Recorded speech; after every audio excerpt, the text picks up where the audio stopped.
Anthony Gregory is research editor at the Independence Institute. He is currently writing a book on individual liberty and the writ of habeas corpus.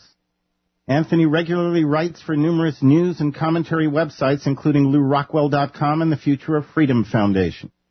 He earned his bachelor's degree in American history from the University of California at Berkeley, giving the undergraduate history commencement speech in 2003.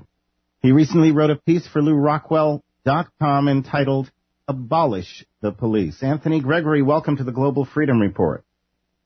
Hi, it's great to be with you. It's great to have you with us here to talk about this important issue. You gave the undergraduate commencement speech in 2003.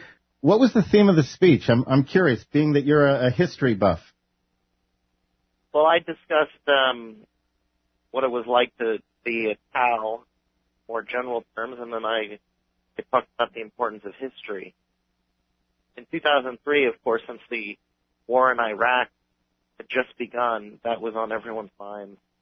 I talked about how commentators on both sides of the issue tended to invoke history and say, this is what history tells us. I took a little bit of issue, I suppose, with the way that people do that, but I just used it as an illustration of how important the topic.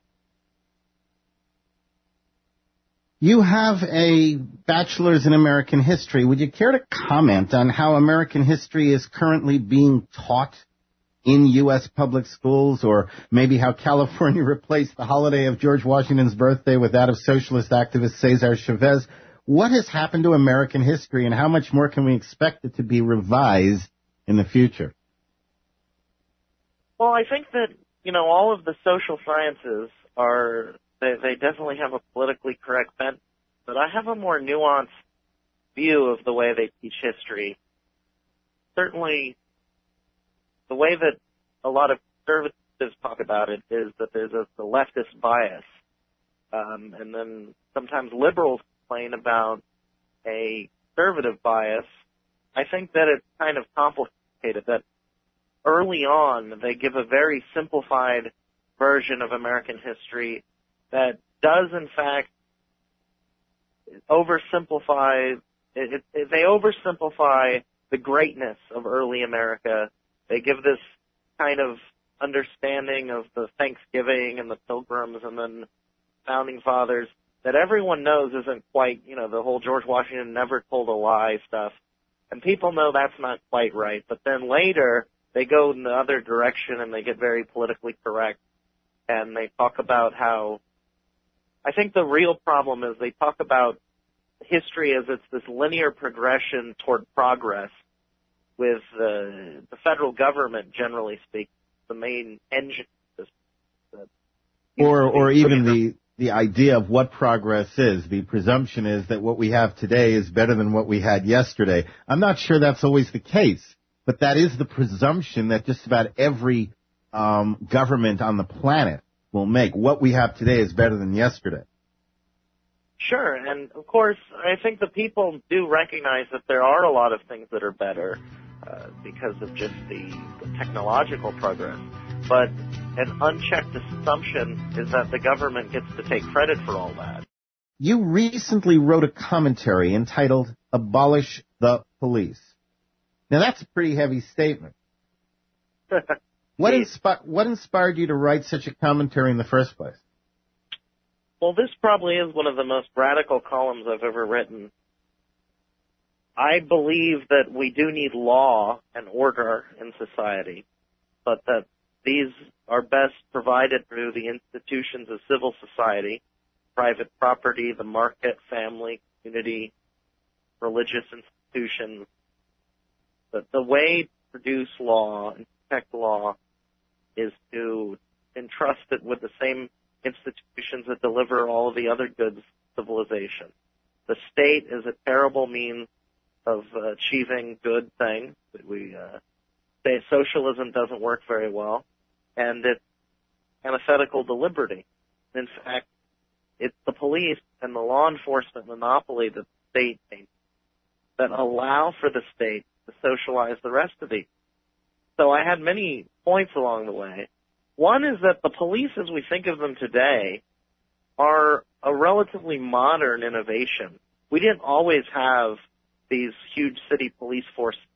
Even when we'd had government law enforcement, it wasn't nearly as ubiquitous as it is now. In the early republic, there were almost no police. There were almost no prisons, for that matter. There were militia, which were part of the community that helped defend civic, social order, just as they defended the country. But we didn't have this kind of centralized bureaucracy. We didn't have these huge paramilitary organizations. And if you look at the news, there's more and more police brutality every day. They're tasing everyday Americans. People are dying. We have even incorporated into our language the verb form tase. Everybody uses it. They're tasing, they're taser. There is no such word. Taser is the name of a product, but we have actually incorporated that so quickly into our language. At least one person in the chat room agrees with you, saying that the police should be abolished. They do more harm than good. They brutalize people, rob them, murder people, such as the deaf man in Oregon, the little girl in Detroit, among others. We have less to fear from gangs than we do from the police. And if there are good people out there, they could offer their services in private security and protection instead of with the system of forced ones. So you're not alone in your thoughts here. I was surprised, to tell you the truth, the degree of support I got after I wrote this. I got very little criticism. I'm sure, most people would still disagree. But I got quite a bit of email in support of what I was saying. And it was quite reassuring because even among libertarians, and that's what I am, I'm a libertarian, this is a fairly radical view. About tasing, I'll just mention, by the way, that Amnesty International found that in the United States, 334 people in the U.S. were tased to death between 2001 and August 2008. And this doesn't seem like that large a number until you realize that these are supposed to be non-lethal weapons. Well, you see, I have a problem with it doesn't seem like a large number. To me, our rights come life first, then liberty, then other things. But life is first, and we're not valuing life. We should be valuing life. The 334 lives is a tremendous number. Well, that's true. That's true. And I didn't mean to minimize it in that. No. And I didn't think you did. But that's how the propaganda seeps in, because we start to think of them as numbers as opposed to lives. My apologies. Please continue. Well, the police. I mean, the number of people who get killed in interactions with police is also very high. Thousands. I came upon an estimate that about as many Americans have died at the hands of police as died since 9/11 as died on 9/11. Now, you might think a lot of these people, or a lot of people would say a lot of these who died were not good people. But in the United States, you're not supposed to just sentence people to death summarily. And maybe in a handful of cases there was direct self-defense of police. But in general, the threat that police face in their jobs is exaggerated. Everyone thinks these police put their lives on the line. In fact, there was a recent list of the top 10 dangerous jobs in America. Now, there's commercial fishermen and construction workers and so forth. Police weren't even in the top. You commented that the police today are like the standing army the Founding Fathers warned against. Can you explain that? Well, the Founding Fathers, which I think all Americans should take a lot to heart that was taught to us from the founding generation. And they warned about this idea of a standing army. They had lived under the occupation of the Redcoats. They didn't want that to happen in the U.S. Well, when you have the police militarized as they are, when they have the weapons they do, when you have even small towns have their own little air forces, and they have tanks, and they conduct, in this country, the SWAT raids have really gone out of control. There are 100 SWAT raids in America every day. 100. I mean, most of this is because of the so-called drug war, where people are being attacked and jailed for using drugs other than the accepted ones like alcohol and tobacco. Of course, they often get the wrong address and they kill people who don't have anything to do with drugs. But when the Boston Massacre happened, it set off quite an outrage against the British state. But we have this kind of stuff going on every day in the United States. It's just people have become desensitized to it after years and years of pro-government propaganda and conditioning. But this is not natural. This is not what a free society looks like.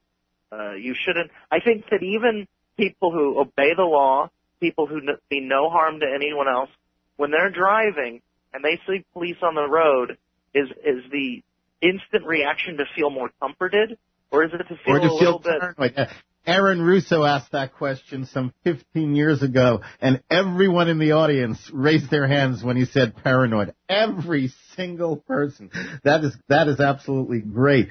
The late Aaron Russo. What do you consider to be some of the more outrageous, egregious examples of police, let's call it misconduct, over the last few years? Well, I mentioned some of them, these big cases like the killing of Oscar Grant, Oakland, or near Oakland.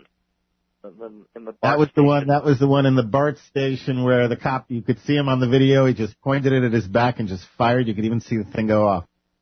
That's right. And last May in Detroit, there was Ayanna Stanley Jones, who was just lying on her couch, 7-year-old girl.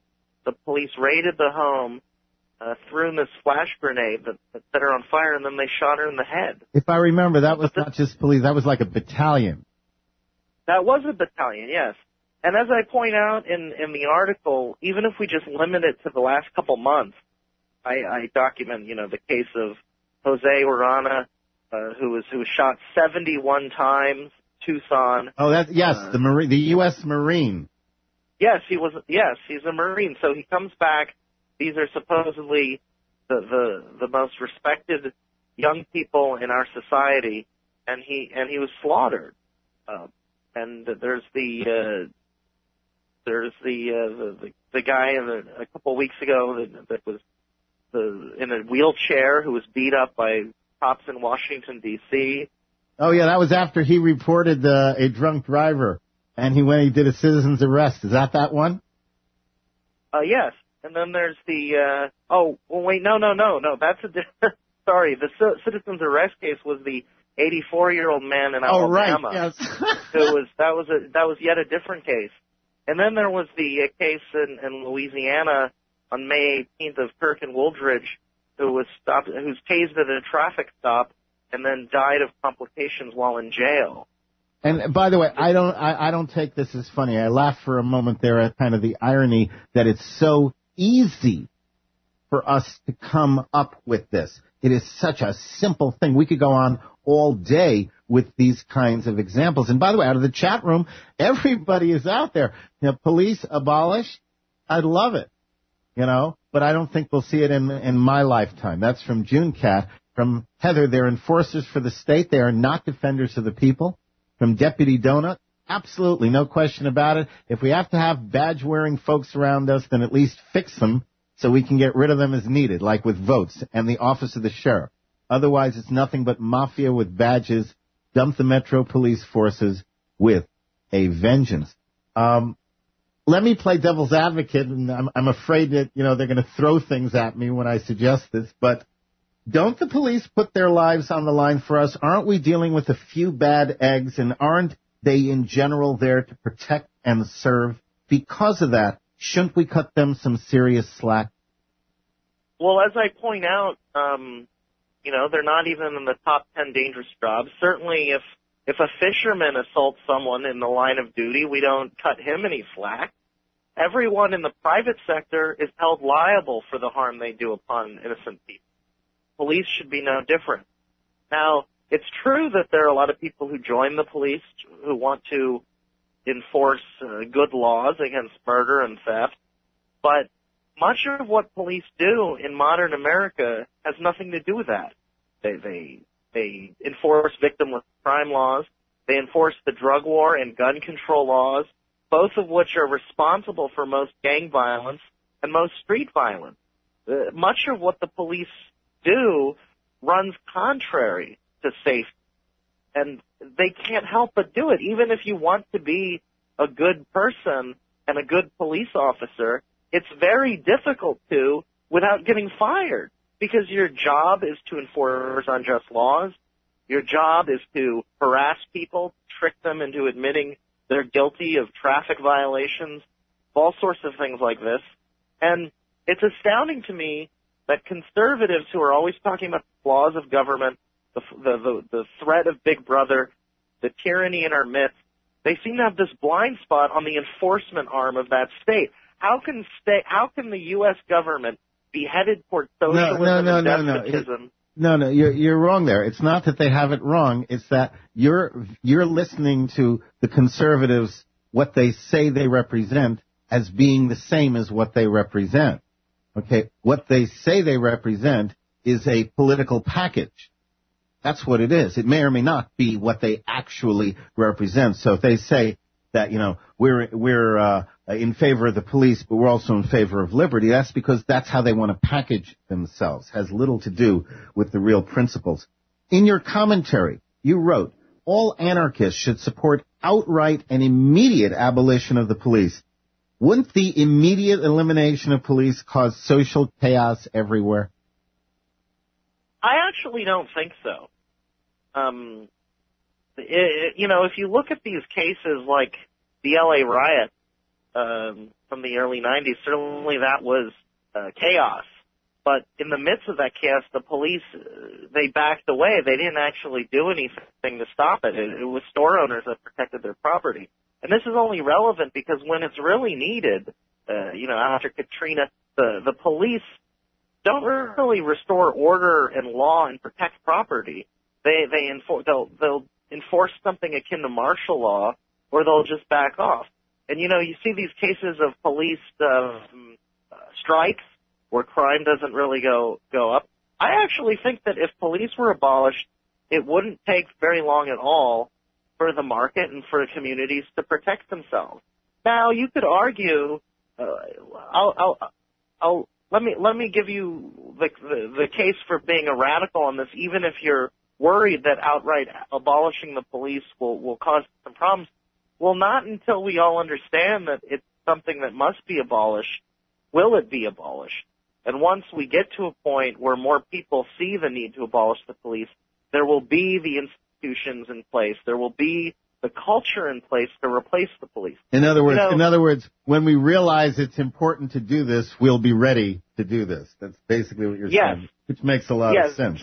And another example, I should be careful with this, but William Lloyd Garrison pointed out that gradualism in theory was perpetuity in practice. That if you took a position that over time we need to gradually get rid of an evil, you were going to have to live with it forever. But if you call for ending it right away, in practice it's not going to end right away. Now, he was talking about slavery, and in fact at the time, many people wanted to phase out slavery, but they said if you just abolish slavery right away, it could cause some social unrest. Well, I'd say the moral case for calling for abolishing it outright still outweighs that practical consideration. And then, in fact, the practical consideration will take care of itself by the time you convince nearly enough people to get on board with what needs to be done. Considering that each state has its own police departments, how would you logistically go about abolishing the police? Well, I think it should be done. I tend to prefer reforms from the bottom up, so state by state, city by city. I don't think the federal government should impose the solution, because how would they do it other than with their own police? In fact, the federal police, the FBI, all of the federal enforcers, the immigration controllers, and to some extent the military have all become law enforcers at home, and I'm not a fan of any of that either. So I would say wherever the abolished should be done. How to do it logistically, I mean, that's a very good question. Certainly I'm not in charge of firing or rather laying off all of the police in the country. But I think that, again, once this discussion is opened up and people are really open to this idea that we need to do this, I think we'll figure out how to do it on a city by city basis. And I don't favor any central plan for liberty to be imposed on the national level or anything like that. From your own libertarian framework, with what would you replace police? Well, I think that in some cases, private security, you need, I cite this old article from The Economist that as of the late 90s, there were about 3 times as many private security officers as government police anyway. And as I point out, we rarely hear about their abuses. They happen, but a private security officer abusing someone's rights is so much more rare than with the police, even though there's a lot more of them. So, private property owners should do that. You could have gated communities. The public area could be, there could be patrols of community groups and civic organizations. You need, in the case of the entire law enforcement apparatus, you need to replace it with something. And I would suggest there's a whole literature on this. The Independent Institute put out this huge book, Anarchy in the Law, that goes into much of this, edited by Ed Pringham. We have another book we're reprinting by Bruce Benson, The Enterprise of Law. There have been theorists, Murray Rothbard, David Friedman, Robert Murphy, the Tannehills. Many others have gone into the ideas of what could replace government policing and jails and courts. And I'm not entirely sure what the answer is. Gil Guillory does a lot of great work on this. He writes for Lou Rockwell, and he's written for the Mises Institute, and he has if there were obvious answers, we probably wouldn't have to be here discussing it in the first place. There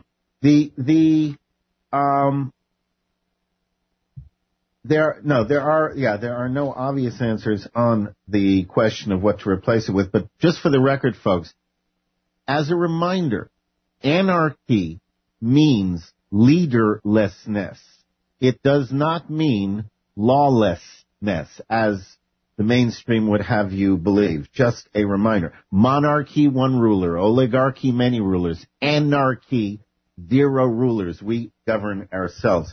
You're writing a book now on the writ of habeas corpus. When is that due to be out, and can you tell us anything about it? That should be out sometime next year. I've been working on it for some time.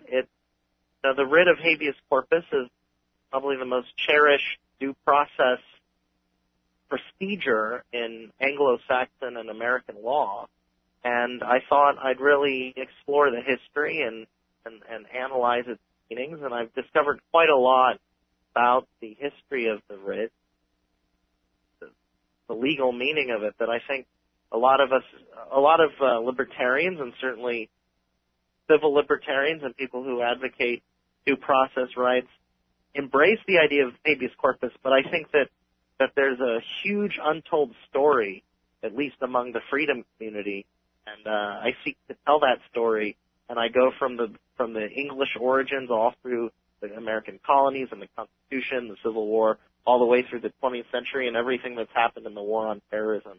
It's all in there. How can people get more involved with this issue? This, like you're saying, we want to raise awareness around the issue of abolishing the police. There are people out there who agree with you. How do they become more involved? Well, there are organizations that do a lot to expose these injustices and try to work against. There's, of course, exposing them is the first step, I think, for people to become aware. And so, supporting or becoming a journalist in this area and just keeping an eye on it is the first step. But there are also organizations that try to reform the police. I don't have much hope that the police will ever be reformed into becoming a just, well-working, and benevolent organization. But, of course, any reform that strips them of this despotic power or puts them more in line is a good thing. And so lawyers work on this, and I'm not a complete ACLU guy, but they do some good on this. And you're obviously doing some good because the commentary has been seen far and wide. Anthony Gregory, thank you so much for spending this time with us. Anthony is research editor at the Independence Institute. If you want to know more about their work, www.independent.org. Thanks again for being with us, Anthony. Thanks, Fred. It's been my pleasure.